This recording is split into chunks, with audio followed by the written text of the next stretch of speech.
apapun bisnis kita saat ini, apapun pekerjaan kita saat ini, apapun jabatan kita saat ini, kita akan tetap menjadi seorang pengangguran pada saatnya nanti. Halo, assalamualaikum warahmatullahi wabarakatuh. Jumpa lagi dengan saya Hendra Diandra di channel Oke Media. Hai. Kali ini saya ingin melanjutkan materi pengangguran berduit ya, dari video atau materi sebelumnya tentang mindset pengangguran berduit. Hari ini saya pengen berbicara tentang duit ataupun dengan uang. Menurut teman-teman, apa sih duit itu? Apa sih uang itu? Seberapa berharganya uang atau duit itu bagi teman-teman? Bagi sebagian orang bahwa uang merupakan alat tukar saja, jadi tidak ada nilainya apapun karena uang hanya sekedar alat tukar. Nilainya ada pada barangnya, ada pada nilai yang diwakili dengan nominal yang tertulis dalam selembar uang. Bagi sebagian yang lain, uang merupakan alat investasi. Bagi sebagian lagi, uang merupakan alat untuk menunjukkan kekayaan. Semakin tinggi nilai nominal uangnya, maka tingkat kekayaan seseorang juga semakin tinggi. Pertanyaan saya sederhana. Pertanyaan saya adalah, bagaimana caranya kita bisa mendapatkan uang? Bagaimana kita bisa mendapatkan duit? Tentu pada dasarnya dan pada umumnya banyak dari teman-teman yang mengatakan bahwa untuk kita menghasilkan sebuah penghasilan berupa uang, kita perlu bekerja keras. Betul sekali dan itu tidak salah. Namun yang perlu diingat adalah menurut Robert Kiyosaki, untuk menghasilkan uang ada 4 jalan yang bisa kita tempuh atau yang bisa kita lalui. Secara sederhana dalam bahasa Indonesia yang mudah dimengerti, cara yang pertama adalah dengan cara kita bekerja. Kita bekerja menjadi sebuah karyawan, sebagai sebuah pegawai dalam usaha yang dimiliki oleh orang lain, pihak lain maupun pemerintah. Artinya adalah ketika kita bekerja, maka kita akan mendapatkan sebuah penghasilan yang tetap. Kita mendapatkan gaji setiap bulan yang tetap. Namun yang jadi pertanyaan adalah bagaimana ketika kita tidak bekerja? Kita tidak bisa bekerja, misal dalam kita keadaan sakit atau dalam hal-hal yang lain. Apakah kita tetap mendapatkan gaji atau justru posisi kita digantikan oleh orang lain? Cara yang kedua untuk menghasilkan uang adalah dengan cara self-employ atau berwirausaha mandiri atau bekerja secara sendiri atau biasa kita sebut dengan cara profesional.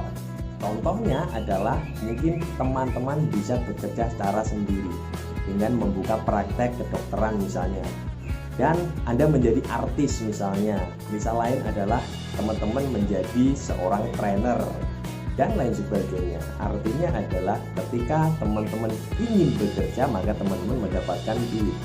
Namun ketika teman-teman tidak bekerja, tidak akan menjadi masalah karena teman-teman tidak terikat pada sebuah usaha milik orang lain, instansi orang lain maupun instansi pemerintah.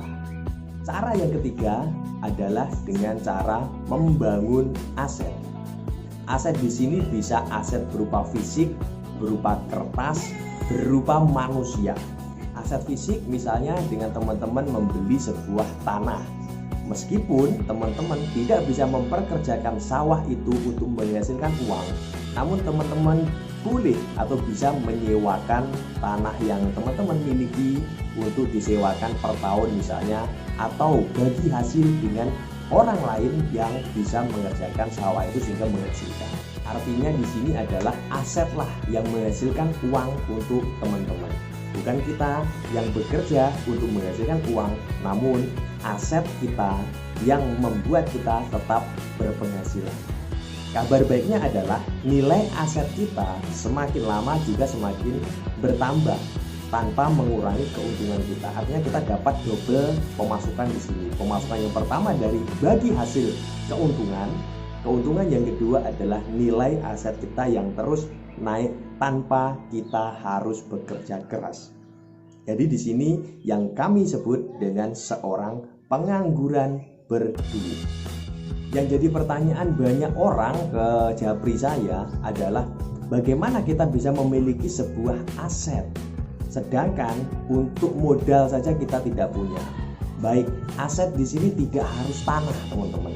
Namun bisa barang apapun yang bisa digunakan untuk menghasilkan uang. Yang paling sederhana adalah misalnya teman-teman membeli sebuah kamera digital misalnya ya. Teman-teman sewakan harian kepada tim kreatif YouTube atau YouTube kreator gitu ya. Jadi teman-teman mendapatkan penghasilan dari sewanya dengan nilai kamera yang tetap. Meskipun teman-teman tidak menggunakan sebuah kamera itu, namun teman-teman tetap bisa mendapatkan penghasilan dari jasa sewa kamera dari teman-teman itu. Contoh lain adalah banyak barang-barang yang bisa menghasilkan uang. Contohnya lagi adalah misal teman-teman membeli alat bangunan atau alat konstruksi. Bisa juga dengan teman-teman membeli misal mesin pembajak sawah. Dan juga banyak lain tentunya di dalam pikiran teman-teman saat ini sudah banyak sekali macam-macam benda yang bisa menghasilkan. Contoh lain adalah mungkin bagi teman-teman yang ada di lingkungan desa tetap bisa mempunyai sebuah aset. Misalnya adalah dengan membeli 1 ekor kambing betina atau 2 ekor, lebih banyak lebih bagus. Dan jika teman-teman tidak bisa merawatnya secara sendiri, teman-teman bisa bekerja sama dengan tetangga. Jadi tetangga yang memberi makan, yang mengurusinya. Namun nanti ketika aset berupa kambing itu dijual, maka teman-teman tetap mendapatkan bagi hasil keuntungan. Atau misalnya kambing kita beranak, maka anaknya bisa dibagi secara keuntungannya. Misal anaknya 2, sebagai pemilik teman-teman mendapatkan 1 bagian, dan sebagai yang merawat mereka juga mendapat 1 bagian. Banyak juga yang tanya ke saya, Mas, untuk menciptakan aset tetap saja kita memerlukan sebuah modal. Yes, benar, modal di sini memang sangat diperlukan. Namun yang perlu diingat, modal itu tidak harus dengan uang, tidak harus dengan materi. Kita bisa menggunakan modal pikiran kita. Kok bisa? Ya, untuk bisnis aset yang tanpa menggunakan modal, salah satunya adalah aset manusia. Artinya semakin kita memiliki silaturahmi, kenalan semakin banyak, maka di situ akan tercipta banyak peluang usaha, banyak peluang bisnis. Contohnya adalah membangun tim reseller. Tanpa teman-teman harus mengeluarkan uang, misal teman-teman memilih sebuah produk tertentu dan membangun komunitas reseller, ada 10 orang, seperti video saya sebelumnya, ada 10 orang yang menjualkan produk Anda atau produk teman Anda yang Anda kuasai, yang Anda sebagai master resellernya. Anda tidak perlu harus berjualan, teman-teman ya. Yang berjualan adalah tim reseller teman-teman. Namun teman-teman tetap mendapatkan keuntungan sesuai dengan selisih harga dari produsen yang teman-teman ambil dengan harga untuk reseller teman-teman. Andaikan 10.000 per produk, jika ada 10 orang reseller yang menjual masing-masing 10 produk, maka sudah terjadi 10 kali 10 yaitu 100 produk yang terjual. 100 produk yang terjual dikalikan 10.000, artinya teman-teman mendapatkan keuntungan 1 juta rupiah tanpa harus bekerja, dengan menjualkan produk itu kepada konsumen secara langsung. Cara menghasilkan uang yang keempat adalah dengan cara investasi. Ya, banyak cara kita untuk bisa berinvestasi. Namun tentunya untuk berinvestasi kita punya syarat atau modal berupa uang atau berupa materi. Sebagian besar uang untuk modal berinvestasi. Contohnya seperti ini.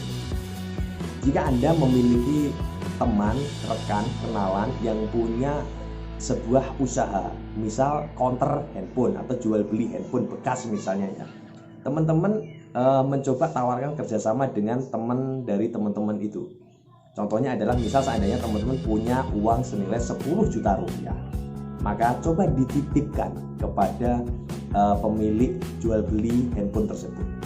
Misalnya adalah uang 10 juta Anda itu dibelikan menjadi 5 buah handphone. masing-masing seharga 2 juta rupiah. Dan ketika dijualkan oleh penjual beli itu atau handphone, 5 handphone teman-teman itu terjual dengan harga misalnya dengan 2.500.000 rupiah, maka per handphone teman-teman mendapatkan 500.000 keuntungan. Dikalikan 5 artinya ada 500 dikalikan 5 ada 2.500.000 keuntungan dari handphone yang terjual dari modal teman-teman. Ingat, dari modal teman-teman ya, dari modal teman-teman dibelikan menjadi sebuah handphone atau 5 buah handphone, dijual masing-masing handphone dapat keuntungan 500.000. Artinya dari modal teman-teman dijualkan oleh teman dari teman-teman itu, pembeli jual beli handphone, akhirnya mendapat keuntungan 2.500.000. Misal dengan perjanjian dibagi hasil 50% yaitu 2.500.000 dibagi 2, maka teman-teman mendapatkan 1.250.000 tanpa harus bekerja. Baik, sebagai penutup teman-teman ya, di buku saya Pengangguran Berduit selalu saya ingatkan secara berulang-ulang bahwa apapun bisnis kita saat ini, apapun pekerjaan kita saat ini, apapun jabatan kita saat ini, kita akan tetap menjadi seorang pengangguran pada saatnya nanti. Misal karena kita pensiun, karena kita di PHK, atau karena sebab-sebab yang lain yang kita tidak tahu. Artinya penghasilan tetap yang teman-teman terima saat ini itu belum tentu tetap bisa teman-teman miliki selamanya. Pasti ada saatnya teman-teman harus menjadi seorang pengangguran. Oleh karena itu, ketika saat itu tiba, pertanyaannya adalah apakah teman-teman ketika menjadi seorang pengangguran menjadi pengangguran berduit atau menjadi pengangguran yang tidak berduit. Oleh karena itu, untuk materi lebih lengkap silakan teman-teman order buku saya Pengangguran Berduit melalui link yang ada di deskripsi video ini ya.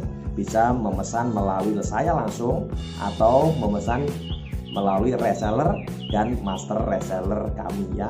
Oke, terima kasih, semoga bermanfaat.